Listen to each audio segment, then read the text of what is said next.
to go through a quick introduction. Okay.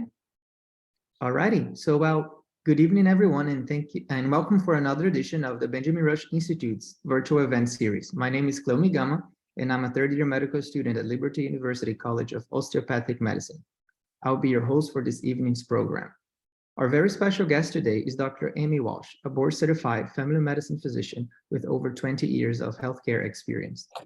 Dr. Walsh received her doctorate degree from Georgetown University School of Medicine and completed her residency training at Moses Cone Hospital in Greensboro. She currently practices at her own direct primary care clinic, Dr. Direct, in Raleigh, North Carolina. Dr. Walsh, thank you so much for your time and for spending it with us. Welcome to the virtual event series. Yeah, thank you. Thank you for having me. All right, so let's get started here. There we go. I'm going to just start with a brief introduction and sort of give everyone my backstory and how I ended up here. And then we'll talk a little bit about direct primary care and the practice I currently am in. How's that sound? That sounds perfect. All right, let me open up here.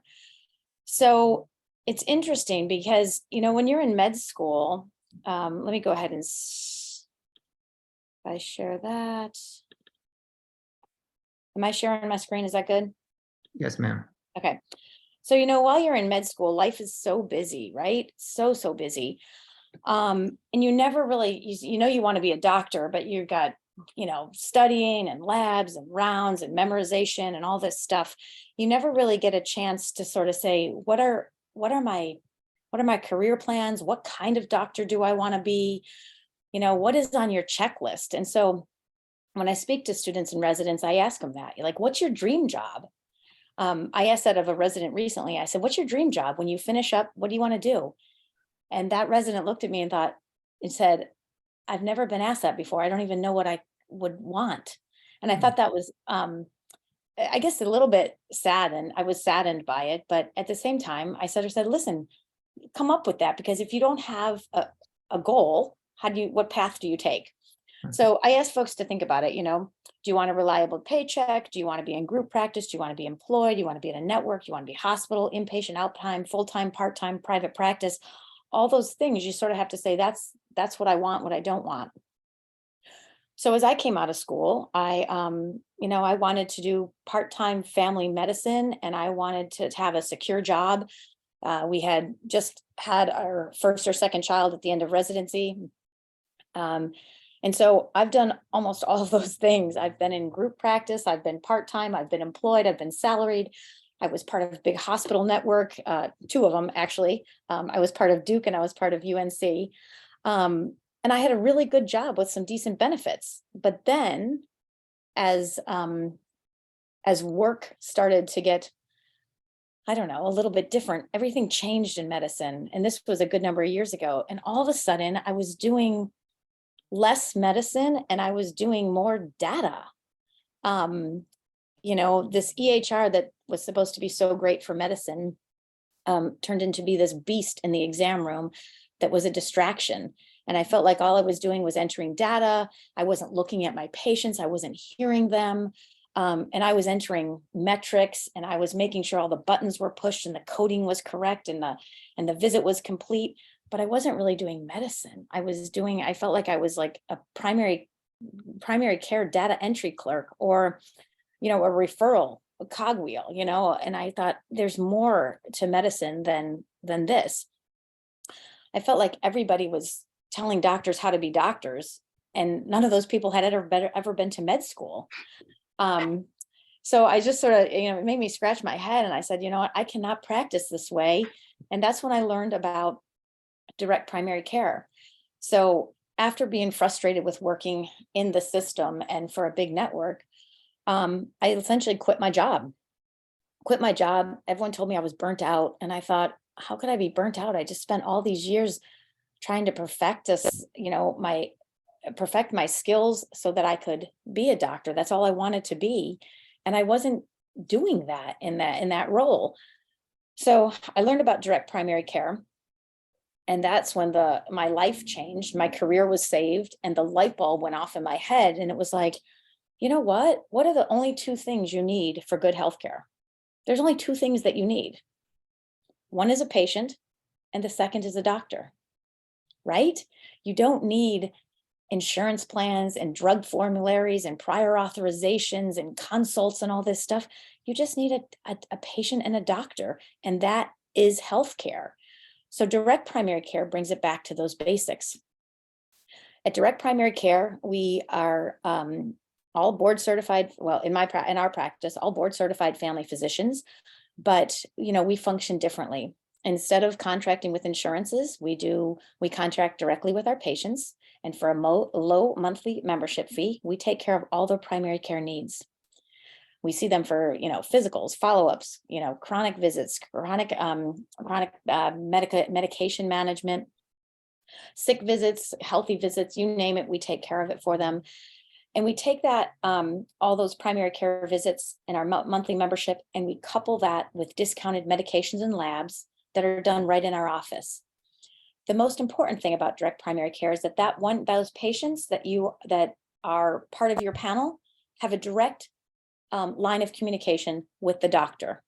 They don't go through the nurses, and they don't go through the triage people and anything else. Our patients have our cell phones and our emails so that they can get in touch with us when they need us. Direct primary care to me is pretty much old-fashioned family medicine and a little bit of touch of technology mixed in. It really allows the doctor to be a doctor. It allows the patient and the doctor to build a relationship that is like the cornerstone of successful medicine. So we feel like direct primary care is a win-win for everybody. I have more time with my patients. The patients have a direct relationship with me. Everything is more affordable. And, it just seems to be the way healthcare should be. I suppose if I'm looking at from my generation to your generation, we compare it from Blockbuster to Netflix. Some of you might not even remember Blockbuster, but you used to have to go to the Blockbuster to rent your video. Maybe that would be in stock, maybe it wouldn't. You had 24 hours to watch your movie. Then you had to go back and return it. They put on all these late fees if you didn't rewind it and if you didn't get it back on time. Netflix comes along and says, hey, for $15 a month, you can watch any movie on any device, anytime. And that's pretty much, the difference between traditional family practice and then direct care. So before direct primary care, when I was in traditional practice, I would see about 25 patients a day. That office visit would last about 8 minutes long. And we would churn them out, right? They came in, they could give you one complaint, not a list of complaints, because you didn't have time for that. One complaint, get all their documentation done, figure out what you had to do as far as, prescribe a medicine, refer them out for a consult, what have you. And off they went. It often felt like we were not working with or for our patients. We were doing it more for the billing and the coding. But after direct primary care, my day now, I see about 5 to 10 patients a day, typically maybe about 6 to 8 is more average. I have about 30 to 60 minutes with them every single visit. And when I see my patients, I feel like as a physician and working with my patient, we become a team, and there's more of a team effort. There's much more of an understanding about, where they come from, what their goals are with their health, all sorts of stuff. And this is what hangs in right in our front room in our office.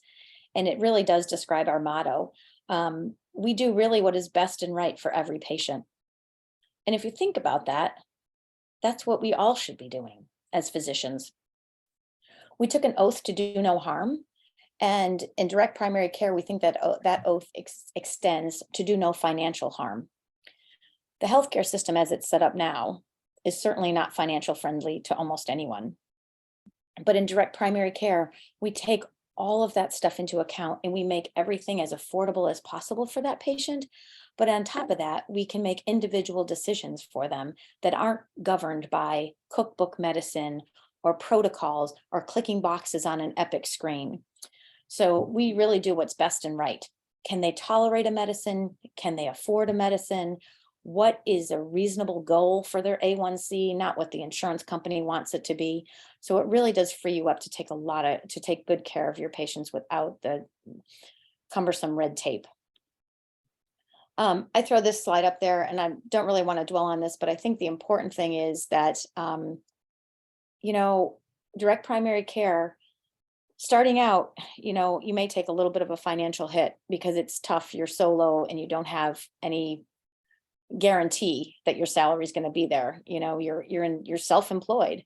But the important thing to know is that if you are hardworking and successful in DPC, your income will be exactly the same, if not more, than what your colleagues are getting in traditional medicine. But your lifestyle and your work-life balance will be far superior, as will your career, your job satisfaction. I tell most everyone that direct primary care saved my career, but it was the most challenging and probably the hardest I've ever worked in medicine, but it also has been the most rewarding. So let me move on here. In my real life direct primary care office, I see about half of our patients are completely uninsured. And the other half are usually pretty well-to-do, and they have either a high deductible plan or sometimes they do a share plan. But that's an interesting mix. When I was in traditional medicine, we didn't see any uninsured. We saw very few uninsured patients. And so we didn't have that challenge of how are we going to get them their medications and their labs that they can afford? Well, in direct primary care, it's quite a different balance. I could think it's more real life, to be perfectly honest. Not that I think 50% of our population is uninsured, but it really does open your eyes to see some of the struggles that people have. Like I said, we see a whole range of the financial spectrum. Some can barely afford our fees, and some can afford to go to any doctor in all of North Carolina, and they choose to come to us because of the simplicity of our model. The important thing is every decision that we make, whether that patient is insured or uninsured, whether they're well-to-do or not, is made it's a shared decision between both the patient and the doctor. I can tell them, here's the data. These medicines are the ones that have the most data behind them. But if they have, if they can't tolerate it, if they've heard something bad about it, if they have a little hesitation, that's not going to be good, right? If we all know statins work, that's fabulous. But if a patient can't tolerate a statin, what good is it if I send them home with a prescription for it? So we do a lot of individual decision making. It's really interesting when when insurance is taken out of healthcare and you can offer that patient a fair price, they are so grateful. Our medicines and our labs are, I say fairly priced, but compared to the real world, they're deeply discounted. We do cholesterol panels for about $5. We do A1Cs for about $5. Their diabetes medicines are, $2 to $3 a month. And so when you have the affordability there, the compliance, straight up. Really, really nice to see patients who maybe have never seen a doctor for 10 years, all of a sudden come in, we get their blood pressure under control, their diabetes under control, and they feel so much better and they can afford it. So it's really, really rewarding. I think the difference is that in direct primary care, I work directly with and for the patients. No one else has entered into that mix, right? Insurance is not telling us what to do. The network is not telling us where to refer. There's no data points that I have to be worried about. I'm just taking care of the patients. And as I do that, in return, I get a whole lot of career autonomy, meaning I get to decide, how busy I want to be, what hours we want to work, how our practice is going to be run, things like that. So all of a sudden, it's really interesting to be able to control your career in that way.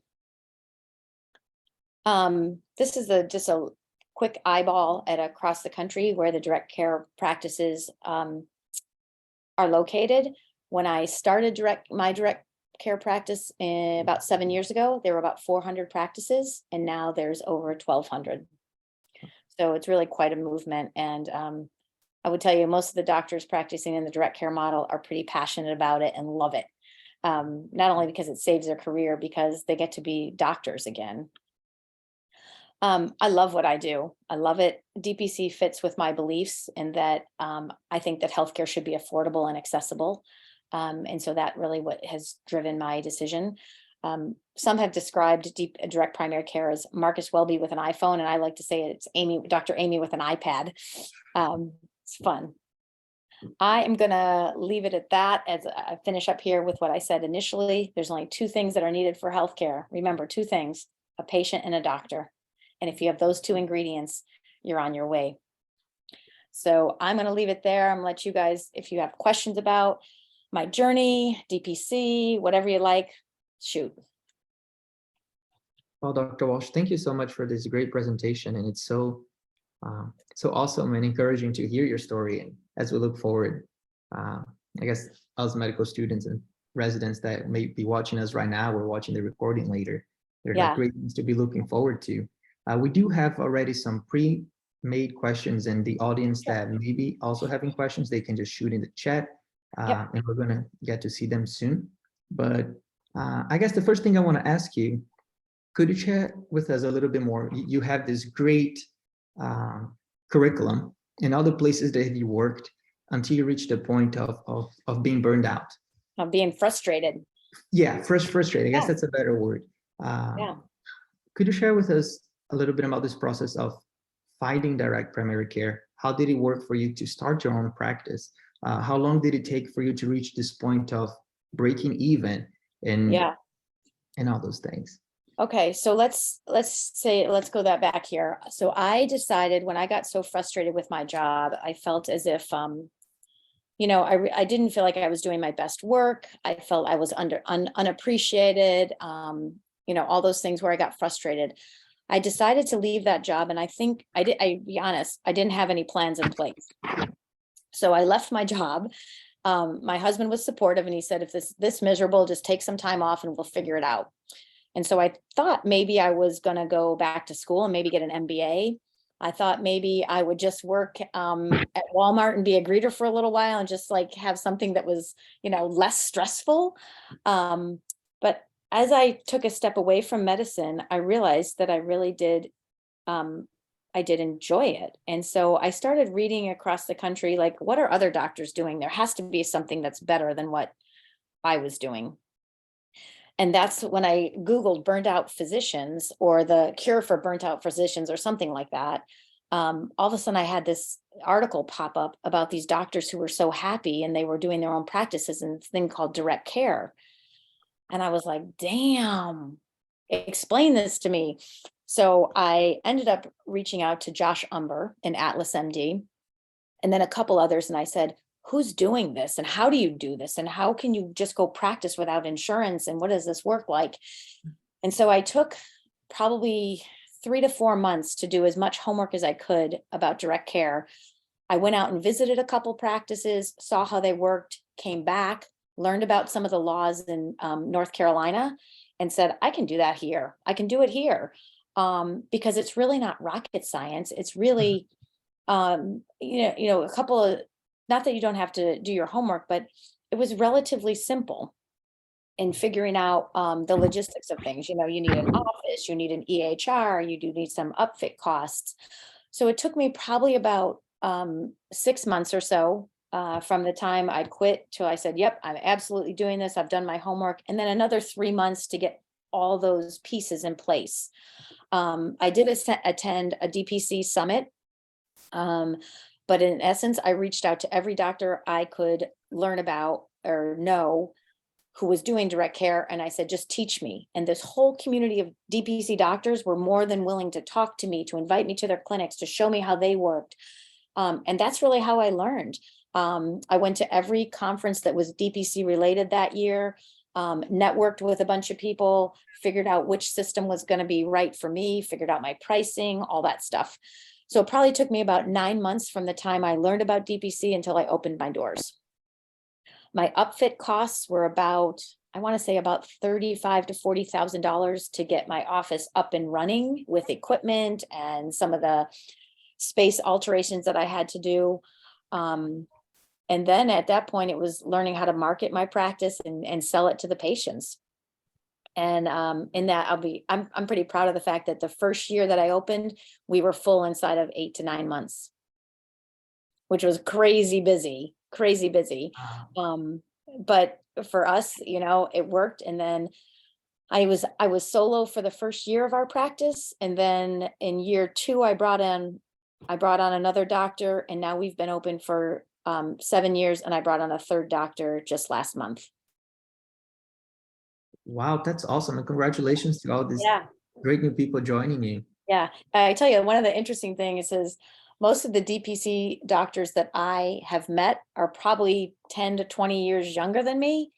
But boy, smart as a whip. They're smart and they're friendly, and they are more than willing to teach everybody about direct care, as you find most of the DPC doctors are. That's awesome. We have a couple of questions coming here in the chat. Let me read you Sure. one of them. Those are questions from our students watching live. Yep. So we have from Joseph, how would you know what DPC to pick or how to filter out quality practices? We have a couple of practices I've heard here in Dallas recently, but they are quick to use buzzwords like toxins and essential oils that made me question the legitimacy of the practice.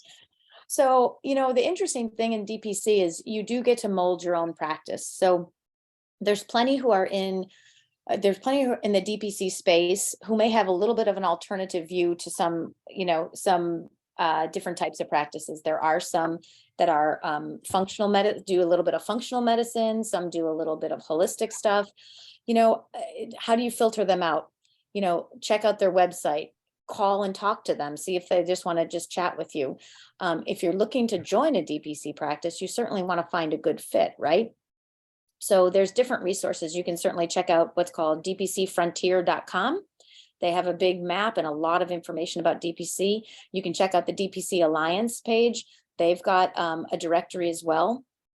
But really, if you're interested in a certain practice, do as much research as you can via their website, their Facebook pages, their social media, and then also a couple of those other places like DPC Frontier and the Alliance.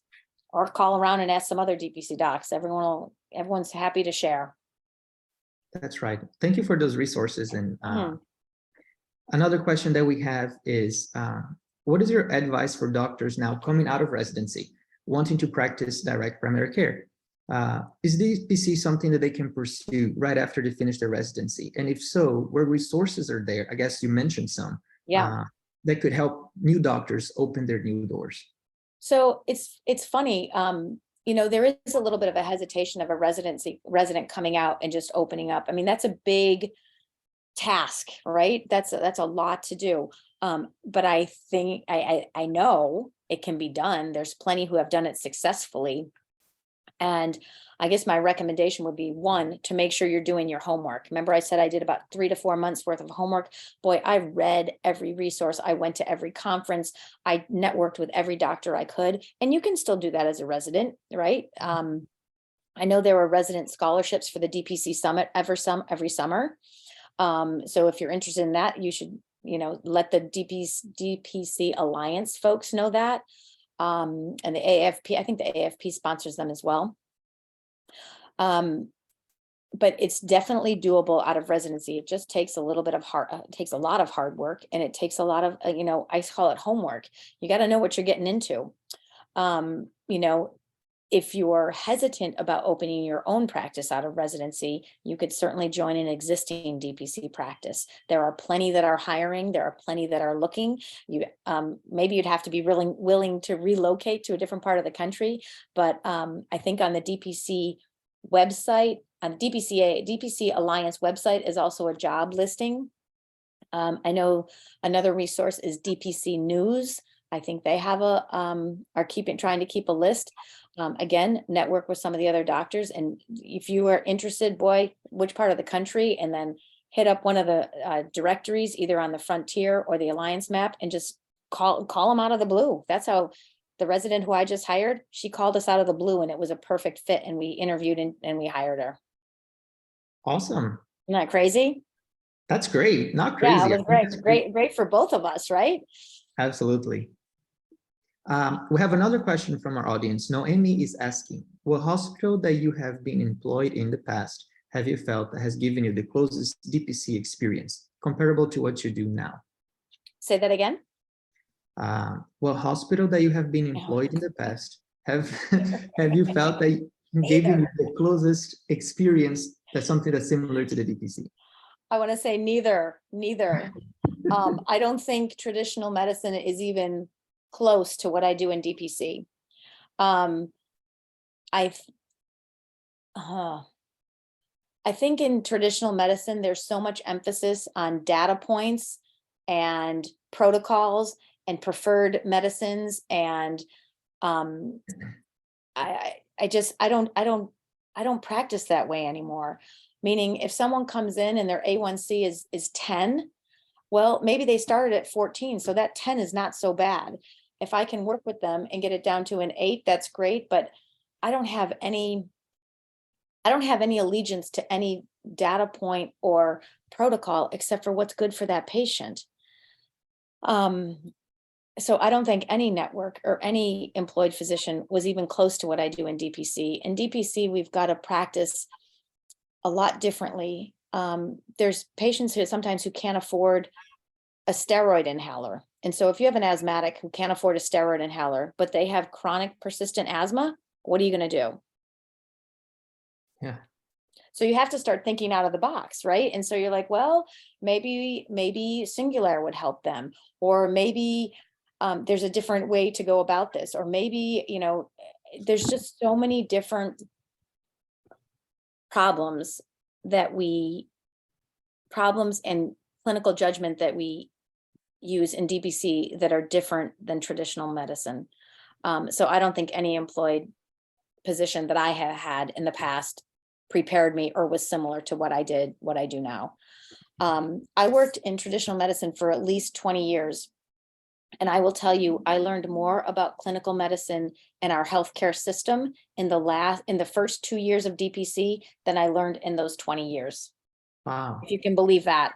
Like, you know how when you get to med school and that learning curve starts going like this? Or the residents will know that internship year goes like this, right? You learn so much, just boom, it's coming at you and you got to figure it all out. I feel like the same was when I switched from traditional medicine to DPC. All of a sudden, man, I was managing problems that I couldn't manage in traditional practice. And I was learning about the healthcare system and how broken it really was. So I don't think any of that employed positions that I was in prepared me for DPC. Wow. Yeah. That's crazy to think about. Yeah. A few more questions that we have for you. I guess this one tackles a little bit of lifestyle and logistics of DPC. Yeah. So especially after this COVID pandemic, we have been seeing a rise in mental health, how like we should value the time that we have and appreciate the time that we have. So now you're a physician, a doctor, and you have your own practice. Yeah. How does it work for you and your practice when patients pay that membership fee for you to take some time off to enjoy your time with your family and go on a well-deserved vacation? What happens to your patients? Do they access you while you're on vacation? Do you not have time off? Do they see someone else? You know what? Let me think about how to word this. I think that there's so much mutual respect between patients in a DPC practice and their physicians that we understand each other. And so when I decide to go on vacation and I shoot an email to my patients, say, listen, I'm going to be out, for 5 days over the Thanksgiving holiday. You can email me if you like. The office is going to be closed, but we're going to be on vacation. People are really quite generous and say, you know what, Dr. Walsh, you deserve your vacation. I'm going to try not to bother you. Might you get an email once or twice or something to take care of? You might, but you're not being bombarded with thousands and hundreds of messages. Maybe somebody really does need a quick, a quick telephone consult or something. But for the most part, the patients are really quite understanding. I'm fortunate in that there's 3 doctors in our office now. And so we can certainly cross cover and make sure there's vacation time for everyone. But even if I was in DPC for almost 2 years alone, and I took a family vacation whenever our family typically would take a vacation. And patients were quite respectful of that. Just it's a mutual respect, right? They take vacation, they expect their doctor to take vacation. But the lines of communication are open, and I'll put an email out before I go and say, hey, request all your refills before Friday, because I'm going to be gone for the next 7 days, and I'll get everybody's meds refilled before we leave. So I think that it's not as hard as you might think, and patients really don't want to bother you during your vacation or during your after hours. I think in the last 7 years, I think only one patient has ever called me like after 11 o'clock at night or something like that. It just doesn't happen. But, understand, when you take really good care of your patients and they know you're going to answer the phone and take care of them during office hours, they don't need to get a hold of you at off hours. Or if every patient that has chronic medical problems has a treatment plan already in place, they know what to do if their CHF starts slipping. They know what to do if their asthma starts getting bad. They know what to do if their sugars are a little bit too high. If you've trained them and taught them how to handle those things, then they don't need to call you. One of my very smart direct care friends said, you know what? We want to take such good care of our patients and teach them how to take care of themselves that they almost don't need us. Mhm. Wouldn't that be wonderful? Yeah. Right? So I think about that. And when we're setting up treatment plans for any of our patients with chronic illnesses, you want to have that in place, almost like a sliding scale insulin, but you want them to understand how to do that. And you have the time to teach. And you have the time to teach them, and you have the resources to make sure they have just in case I might need this, right? So if I have asthmatics who I know when they flare, they need oral steroids. And yes, guess what? I'm very comfortable giving them their oral steroids to use just in case they start getting a flare. If they're going to be on vacation, or I'm going to be on vacation, or whatever, they can have it at home, and they know as soon as their asthma flares, they can start that. If it settles it right down, fantastic. If it doesn't, then they know how to call me. Awesome. Yeah, it's cool. Yeah, that's great. That's good to know. Good to know. Interestingly enough, you mentioned COVID. When COVID shut down our world and shut down a lot of the medical world, right? Yes, ma'am. Our office functioned just like normal. Hmm. Right? We didn't do COVID testing in our office, although plenty of DPC doctors did. We chose to keep the testing and the sick folks out, and we did a lot of telephone triage and a lot of management that way. But that kept our office open so that all of our patients who needed chronic care, labs, meds, etc., continued to come in and have appointments just like always. For us, COVID was not devastating, and it didn't shut our doors. Instead, we took care of our patients just like normal. Wow. Were there precautions? Yes, there were precautions, but we didn't have to limit their access to us. And we had already had the telephone calls in place, the televisits in place, the electronic stuff, video chats, all that stuff. So we just continued to function just like normal, as opposed to like freaking out and shutting everything down and learning how to do a video call or what have you. Yeah. It was really, it was interesting to watch.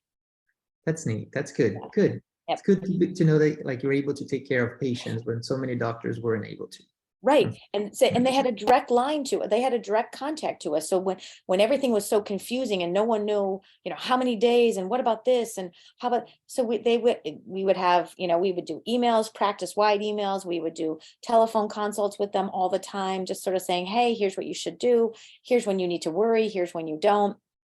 It was much simpler than what the traditional practices had to go through. We just received another question from our audience, and it's a nice one. What personal attributes do you think are essential to success in your field? In direct primary care? I believe so. Let's take it like that. Okay. So we talk about this a lot. Direct primary care is not for everyone. You have to really believe in what you're doing. You have to be willing to put in a lot of hard work. As I mentioned, I think I worked harder the first year or two that I opened my practice than I ever had before in my career. And that's unbelievable for me to think of, because I thought I worked hard earlier in my younger years. But so I think, hard work, I think you have to believe in it. You've got to have a focus. You've got to have a passion for what you're doing. I think that would probably be the top three, things: a focus, a passion, and hard work. All right. Yep. Another question that we have, let me come here. Oh, this is a great question. So from Joseph, in the DPC model, are patients under any type of contract, or is it month-to-month payment that can be left at any time? So if you ask a handful of DPC doctors out there, you may get a handful of different answers. I will tell you what works best for us, and I'll explain it to you the same way I explain it to them. Although we charge a monthly membership, we think that it makes most sense for patients to sign up for a year, at least a year. And so we ask for a 1-year commitment when they sign up with us. And we are not unreasonable, but so what we do, we ask for a 1-year commitment, but we say at any time, if they're displeased with the service or the life changes or something happens, they can give us a written notice, and 30 days later, they can be backed out. So it's a 1-year commitment with a 30-day out. Right? So, because we do everything on mutual respect, if the patient has a 30-day out, guess who else gets a 30-day out? So if I have a patient and we are not seeing eye to eye and we can't work well together, that is not what is best and right for the patient to stay with us. Yeah. If there is this and their expectations are not something that we can meet, then I also have the right to say, you know what, thank you very much, Mr. Smith, but I think you need to find a different doctor. 30 days from now, you can find one. I've never done that. I take that back. Once in all of my career have I discharged a patient. But for the most part, again, it's just mutual respect. These are the services I'm offering. I ask for a 1-year commitment. If it doesn't work for you, you have a 30-day out. If it doesn't work for me, I get a 30-day out. I think that primary care works better in the long term if you know each other. So if I have patients who have been with me for 3, 4, 5, 7 years now, those are the easiest patients to take care of. I know their history. I know exactly what happens when they get into trouble with their medicines, or, it's like, oh, Dr. Walsh, this happens every year. Oh, this happened last time. Those patients are super easy to take care of. It's the ones that you only see once in a while, or maybe just to come in once and then leave. That's not so easy to understand all their back history, right? Yeah. So I always tell folks, we're in it for the long haul, like a long-term relationship. I am not interested in one-night stands. Mm-hmm. And then patients laugh at that. But, when they go to urgent care, that's a one-time visit. They come to us, they can have like a whole year's worth of like continuity. And it makes so much sense that way. That's when primary care really can make a difference. Mm-hmm. Absolutely. I agree. I never thought about it. It's a great way of seeing it. Yeah.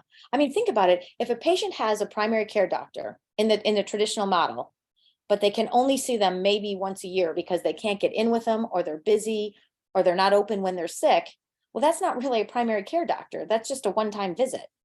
But if in direct primary care, if you're seeing that patient for their physical, and then when they get sick, and you're still taking care of them, maybe, via video or telephone, and you're following up on their chronic illnesses, and you see what labs they've had done, like over the course of like 5 years, and if they went in the hospital, like it's so much more that is continuity. Absolutely. Right. But seeing a patient once and then having them go to an urgent care, and then to the ER, and then to another doctor for follow-up, and then not back to you until after, like, I don't know how, after all that stuff happens. Well, you didn't take care of them during all that time. Mm-hmm. So, I just think it's like, it's much simpler. It's much simpler, much easier to just, kind of keep them with you for the long haul. That sounds good. And I'm sure they appreciate that. We have another question regarding logistics. So you mentioned DPC and your practice don't take insurance. Yep. They pay, the contract is between patient and doctor. Right. And now So you I have have, go ahead. now you have a patient who wants to join. Dr. Walsh, I would love to join, but I am stuck with his insurance plan. It's from my work. I don't know what to do. Do you have a plan to advise those patients? Like, we'll love to have you. This is the type of, not that you recommend insurance, but Yeah. this is what I would do on your situation. There are these types of plans that will cover you for catastrophic events or Yeah. something like that. That way you don't have to pay every month such a high cost for insurance. And then you pay also not a high cost for your true care with me. How does that conversation go? So when folks come in, if they, we tell everyone, I want you to have insurance. Everybody needs insurance. I want you to have insurance. But the important thing is I want you to use the insurance for the right stuff. Yes. So if you can have a high deductible plan, if you can have a catastrophic plan, then you can use that insurance outside of the DPC space, where you really need it. Use your insurance for the big stuff: appendicitis, a car accident, a hospitalization, a specialty visit. That's great. But for direct primary care, or for any primary care, it is much simpler and much more affordable if we don't use insurance. So I tell folks, think of it like your auto insurance. Everybody has a car, or, if you have a car, you have to have auto insurance, right? Do you pull out your automobile insurance to change your oil? Of course not. You pay for the routine maintenance on your car. You change, you rotate the tires, you do your oil change, you do whatever it is that, the alignment, you pay for that. And then your insurance is used for the big stuff. Well, back in the day when health insurance began, it was meant to be that. Health insurance was catastrophic coverage for the unexpected life's, boo-boos. But what it has evolved into is covering everything for everyone. That's not insurance, right? That's a prepaid health plan. That's not health insurance. So I sort of say, listen, use direct primary care, pay for it as a cash-based model, and then use your insurance and pick an insurance plan that can be used outside of that space. So make sure you have coverage for hospitalization. Make sure you have coverage for for an appendicitis. Make sure you have coverage for the big bad stuff. But most of the simple things in primary care are more affordable if you pay cash. Yes. Well, that's a great way of saying it. There you go. Another question from the audience just came in. I know we're getting short on time and I want to tackle as much as possible. So Okay. earlier you mentioned that in the traditional model, they emphasize referred medicines and the other practices such as data points. How might this affect the experience of medical students as they enter the residency programs and early careers? Okay, so one was data points, like the metrics, and the other one was preferred medicines. preferred medicines. So I'm going to take those two separate issues. Okay. I'm going to do the medicines first. In our office, because we dispense probably 80% of what patients need, we don't go according to any preferred medicine. We go according to what is affordable and what is effective for that patient. So I don't ever look at a pharmacy formula, and I don't ever fill out a prior authorization form. We simply say, these are the medicines we offer, and we know we can get your condition under control with this. We don't need fancy and expensive. You can get someone's blood pressure managed with a couple of medicines that are dirt cheap, and might you not be all the way to the expected goal? No, but you've gotten them pretty darn close to that. And the same thing with diabetes, right? If someone doesn't tolerate metformin, you've got some other oral agents you can use, or we can teach, insulins or what have you. But using those affordable medicines and not having to worry about a preferred agent or a pharmacy formulary does a world of good. So that's the first question. The second question was about data points and metrics. Yes. When you're documenting in Epic, I'm going to say when you're documenting in an EHR, There's plenty of data points that computer is grabbing behind the scenes, right? Did they have their pneumococcal vaccine? Did they have, their colonoscopy? Did you ask them the right questions? Do they have 4 vital signs written in there? Blah, blah, blah, blah, blah. I will tell you, I don't document according to those data points. I document according to what is important for that patient's medical chart for me to go back and review, and or if a specialist has to look at my note. So I'm not documenting data to fulfill a code or a charge. I'm documenting what is important medically for that patient and for us to make a solid decision. Example, if somebody comes in for, let's say, I don't know, they have belly pain, I sure as heck want to know if they have a fever. But if someone comes in because they have maybe anxiety, I don't really think I need a temperature that visit.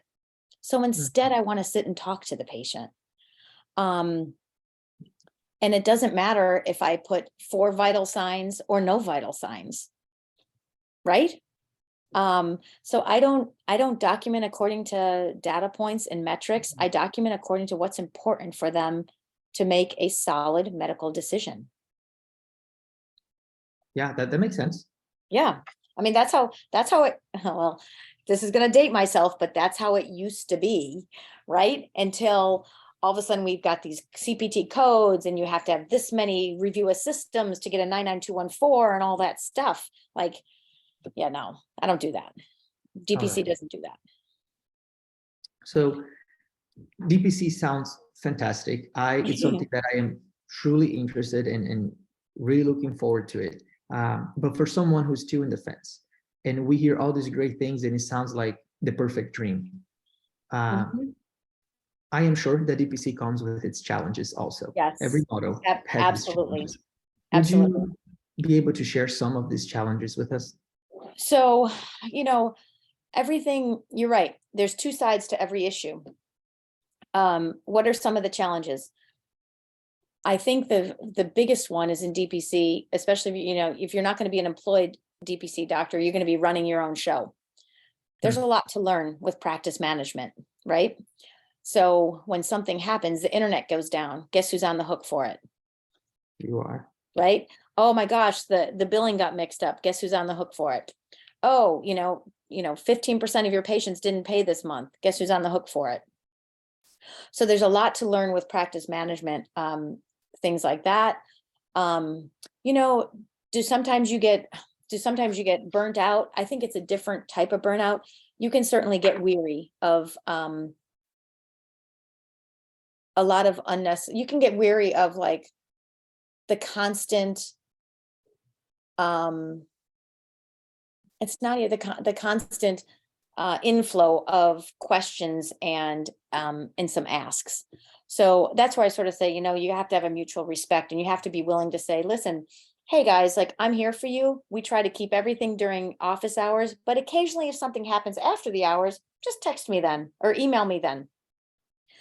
If you can say that and your patients appreciate that, it's great. But does life come at you, and does your practice come at you after hours? Absolutely. And sometimes it's at, times that you're like, shoot, I have to go take care of this, but that's part of the deal you make, so have I come into the office on the weekends to, maybe take care of something? Yeah, I have, because they're your patients, and that's part of it. Have I, taken care of patients after hours? You betcha. So it's not like everything just fits 9 to 5 and then you're free to go and do. Some stuff does come after hours, and it's not always things you can, plan, but we do our best. So I think, being your own boss and running your own business is a challenge. Setting up your boundaries is a challenge. Sometimes the breadth of what you see clinically, I've seen plenty of stuff. I'm like, I have never seen that before. Wow. And that's rough, especially if you're out there solo, because you don't have someone to bounce it off of, or you don't have a colleague to say, hey, come look at this rash. I've never seen anything like it. So that can be challenging too. DPC can be a little bit lonely in that, the rest of the healthcare doesn't know about us really. Yes. And so it's important to get your network of DPC doctors who you can, you know, be a part of it with them. Because it is a little bit lonely. I think that would be a true adjective to describe it. Wow. Thank you for sharing those. Yeah. Yeah. And you mentioned all of this. I think I've said logistic 28 times in this Yeah. meeting, but Yeah. this practice management and all those things, like where does one go, like through residency, already planning ahead, like how can I Yeah. learn this? Because I'm Working. sure we don't teach that in residency, I unfortunately. know it is amazing how much stuff you don't learn in residency. But you know what I would encourage you to do is on an elective, see if you can rotate with a DPC doc, see how they run their office, see what sort of administrative tasks you have to learn. Go to a DPC conference, because that's a whole section of what we do, running your business, setting up your, you know, how do you do an in-office pharmacy? How do you do payroll? How do you do all this stuff? So I would encourage you to go to any of the direct primary care conferences. There's usually a couple every year. The Alliance has, the DPC Alliance has even smaller weekends that are called mastermind weekends, where we take about 10, you know, DPC interested folks and give them the 101 curriculum. And we talk about how to open your practice, how to run your practice, all that kind of stuff. So there's resources out there. There's also a couple of books. A couple of the DPC docs have written books about starting up your practice. Julie Gunther wrote one. Doug Farrago wrote one. And so you can certainly start there. I think I have Doug Farrago's book. And if I'm not mistaken, I think he opened his practice right near here, near home. Yes, you're exactly right. Yeah. Awesome. And he practiced for a bunch of years, and he actually sold his practice just recently, but he just gave the keynote at this past summer's summit. Wow. Yep. That's awesome. I think I just missed his practice then. Yeah. But good for him, and I'm sure they're taking good care of his patients. We have one more question due to the time. I wish we could talk for hours. This has been such a great conversation, and I'm learning a lot, and I'm sure all of our audience is also learning a lot. And it's so nice to know that this is recorded and more people We got to get you guys to this. We got to get you on a student scholarship to the summit next summer.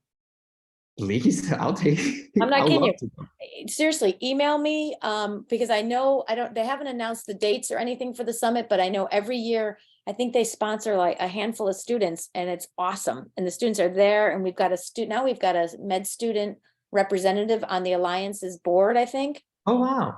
Yeah, if you are not part of the DPC Alliance, the students join for free. Students and residents, I think, there is no membership fee. They're not voting members, but they certainly have access to all the stuff that the Alliance does. And that is like your best network for everybody across the country that does just like what I do, you know, teaches everybody, wants to talk about it, that kind of stuff. Yeah, I think I'm part of it. I'm going to double check for sure, but yeah. I would most definitely take a scholarship. And then you had to throw your hat into the ring next year when they open up those scholarships. I don't know what I'm not 100% clear as to what's required for the application, but I do know they're all offered. All righty. I'll be there. I'll be applying for sure. There you go. So our last question, unfortunately, but our last question. Okay. Did your patients understand what DPC means, or did you have to educate them? And also, do you have, I said last question, but two in one. Also, do you have hospital privileges in case your patients are needing to be hospitalized? So I'll do the hospital one first. I don't have hospital privileges any longer, just because of the area that I live in. We have hospital teams all over the place. So all three of the hospitals have a hospital team. I'm in communication with them if one of our patients gets sick and goes in, so that I know what's happening when they're in there and then when they come out. Mm-hmm. But I do know other folks who practice direct primary care in a more rural setting do have hospital privileges and do some management, but that's getting less and less, I think. Okay. So that's the hospital, no. And the other one was educating them. Some patients, it's crazy. Some patients come in and they know exactly what direct primary care is. They know the terms, they know how the model works, and they're ready to go. And that's really refreshing. And so I love that. But I would probably say, probably 80% of our patients don't know the term direct primary care, but they understand the model and they understand that it's affordable and they understand that they get better care and really good access to a doctor and all the perks that come with it. So I kind of go, I don't care if they understand the terms, but do they sign up and do they like the services that we give them? Yes. So yeah, it's a sort of a mixed bag there. Most of the time we do a lot of education, and I'll tell you, once the patients fully understand it, boy, they tell all their friends and they tell their friends, and all of a sudden we've got, you know, a whole bunch of extra new patients that are jumping on with us. Must be easy marketing then. Yes, the word of mouth, it sells itself, really. I can believe it. I've heard so much. Yeah.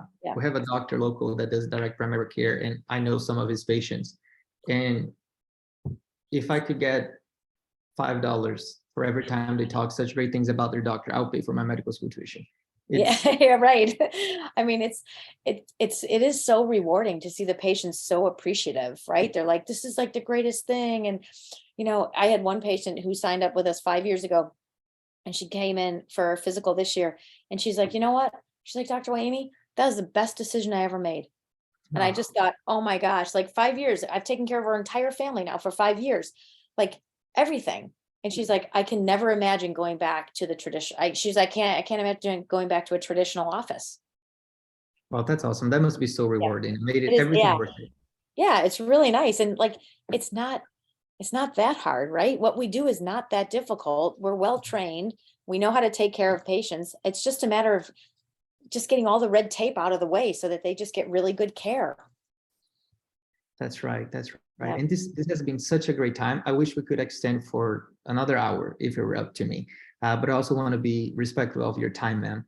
Do you have any closing remarks, any last thing that you would like to say and share?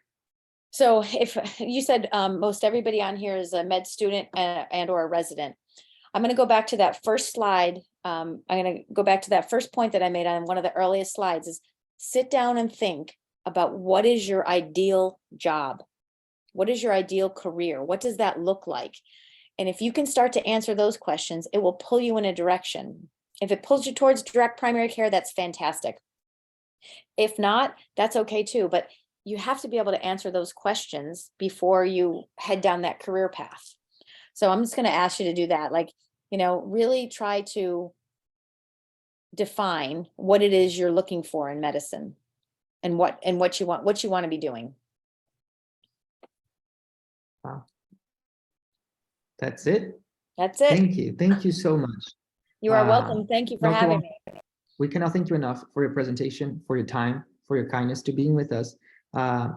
Unfortunately, in case we missed anyone's question, you can email them to our Director of Programs, Chris@BenjaminRushInstitute.org. Again, it's Chris@BenjaminRushInstitute.org. And I'm sad to announce that this is our last virtual event series of the season. We're coming back again in the spring.